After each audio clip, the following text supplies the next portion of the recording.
happy to see people, you know? I get like that every time I see faces. I get kind of like a dog at the dog park. I'm like, oh my God, what are we gonna do? Oh, but it's adventures. That's because I don't really give a shit what you guys do as an audience. I'm used to darkness and silence when I talk. You know, I used to be a public school teacher. Yeah, I taught during COVID on Zoom. I was just the worst version of a YouTube streamer, just being like, hey guys, like and subscribe if you want to learn how to diagram a sentence. And then from the darkness, a voice would be like, we get Netflix and porn on our phones. What else can you do, old man? Have to hit a TikTok dance hoping they cared about me? They did not. It was brutal. I had to teach from my house during the pandemic. It was bad. I had no school supplies. They made me run a whole school from my house. No supplies. I almost started an OnlyFans page. I almost showed my butthole for a blackboard. I almost hung dong for dry erase markers. Yeah. If I go further with that, I'm threatening this lovely couple up front. You want to see a button sewed on a couch cushion? You want to? All right, does not knows. All right, not sleeping alone in Motel 6 tonight. Oh man, it was weird. I learned weird stuff. I learned stuff they did not prepare me for when I was becoming a teacher. Like, do you guys know what you're supposed to do in the event of a fire in one of your students' houses when you're teaching on Zoom? Neither did I. I was like, oh, I'm gonna mute your camera and not take roll for you until tomorrow. Good luck out there, bud. Stop, drop, and roll. Hey, man, I don't know. Here's the thing. I don't even get why we do fire drills at the high school level. I don't know why we have them. All right, here's the true statement. I don't know why we teach fire drills. We haven't had a teenager die in a fire in American public school since we invented the fire drill in 1953. That's a true fact. Google it after the show if you don't believe me. Which brings me to my point. Like, if your son or daughter by the start of freshman year cannot successfully escape a fire, we did you a favor.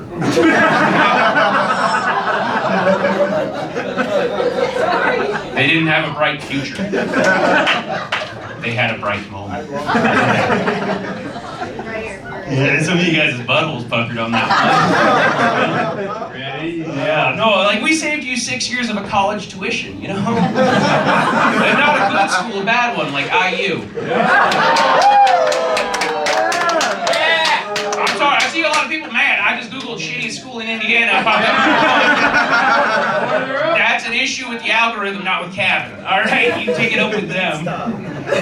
No, hey, I think all school drills are dumb. I think every school drill, because we only teach one anymore in public schools. You guys know what that one is? Tornado. Oh, God, we are in the Midwest, aren't we? You're like, wind is the problem. Wind is the issue that faces children the most. Yeah, no, go to Chicago, see what they'll do. They're like, hey kids, get your gun, shoot the wind.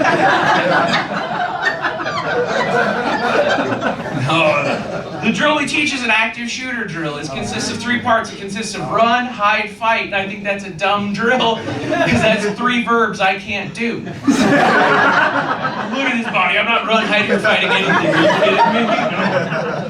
No. Like, if you want me to teach your kid a drill, you need to make it what I can accomplish. You need to make it like sit, cry, accept your fate. I did that when I got fat in college.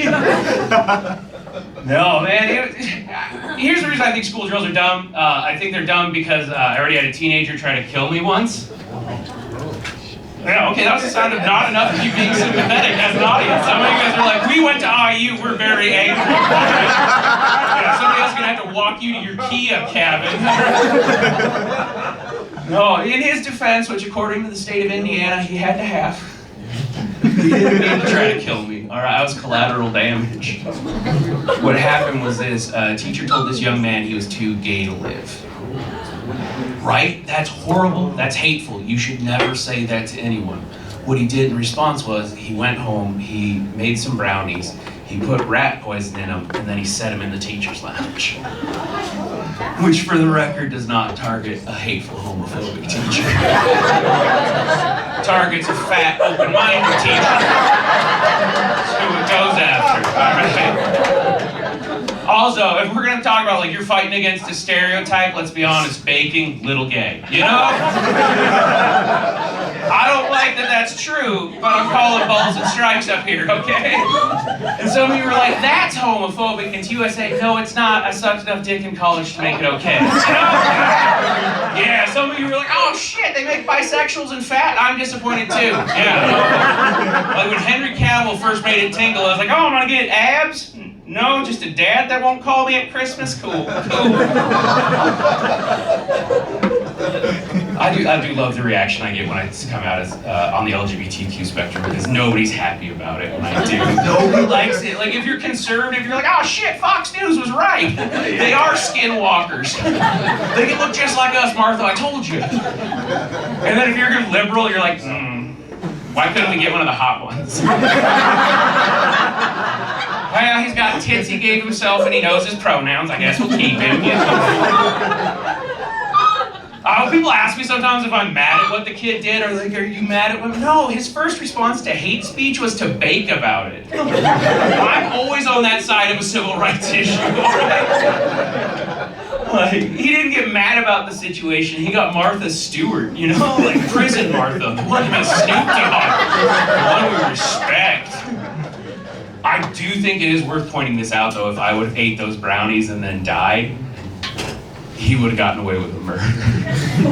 Right? Because there's no way I die with a brownie in my mouth and the cops conduct an autopsy. There's no CSI bakery in that situation. They're not going to run in for powdered sugar on me like they're dusting for fingerprints. They're just going to take one look at that corpse and be like, well, it was either this or stairs. We're all sad he's gone. We're not surprised, right? Worst part is we got an email about it a week after it happened, and they were like, hey, just so you know, there was an incident in the staff lounge. If you ate one of the brownies, just know that you're okay. I was like, cool. Well, what if I ate 3 of the brownies? They're like, you're fine. I was like, cool. 5? I'm not a teacher anymore. I do this full time. I'm pretty lucky. This gets to be my day job. It's pretty cool because I don't like other teachers. I don't like the other teachers say stuff I can't co-sign. They'll always say stuff like, oh my God, I love my students. I love them so much. I would take a bullet for those kids. And I'm like, all of them? That's not an all the kids on the roster thing. I know, right? I got some that I'd be like, I'll slow dive, you know? Also, that's the most American statement. I'm like, you take a bullet for them, just wait a week. You still can, you know? That doesn't affect other kids in other countries. There's no teacher in France being like, ho, ho, ho, I take a baguette for those children. I don't know what kills kids in France, okay? I assume cholesterol. Also, here, you guys heard that sound? That was a lot of you getting really, like, there were some butts. I heard it. And that's because, like, I get it, that's a dark subject. That's scary. Here's the reason why I talk about dark stuff when I talk about schools. I talk about dark things because I feel like if we don't talk about things that terrify us, we don't talk about the things that scare us, we make them too big in our minds and then we never fix the problem. That's the first reason I talk about those. The second reason is because I need you to know, I know when I say this, you're picturing students with hopes and futures, and I didn't teach those. Single goddamn one, all right? The smartest thing one of my kids ever said is I walked into class and he's like, hey, Mr. Eggleston, when you shave your head, it kind of looks like a clitoris. I'm not taking a bullet for Caleb, all right?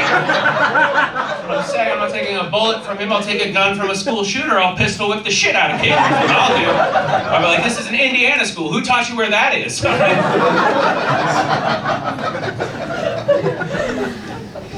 Oh man, I'm gonna get out of here on this. But if you guys take away nothing that I've done on stage, just know you have to care a lot to be a teacher. You do. You have to care so much. And I don't. I don't give a shit. I tried to care one time. I had a kid come into my classroom and he goes, hey, Mr. Eggleston, is it all right if I eat lunch with you? And I was like, no. No, it's never cool to eat lunch with a teacher, you friggin' nerd. But he stayed and he ate his lunch with me every day for 3 weeks. At the end of that 3 weeks, I realized something. I realized I'd never seen this kid with a friend. I'd never seen him talk to another person. I'd never even seen him interact with another human. And I was like, Cavin, this kid might be giving you a cry for help. You might have a chance to be a hero here. You could save his life. So the next day I got my lunch. I sat down with him and I said, hey bud, I get sad sometimes too. Is there anything you want to talk to me about? And he looked me in the eyes and he goes, no, I only eat lunch with you because you look depressed when you teach. I was like, no, I'm the hero in this story. I saved you. So I offered him a brownie from the teacher's lunch. All right, folks, we're gonna keep the show rolling.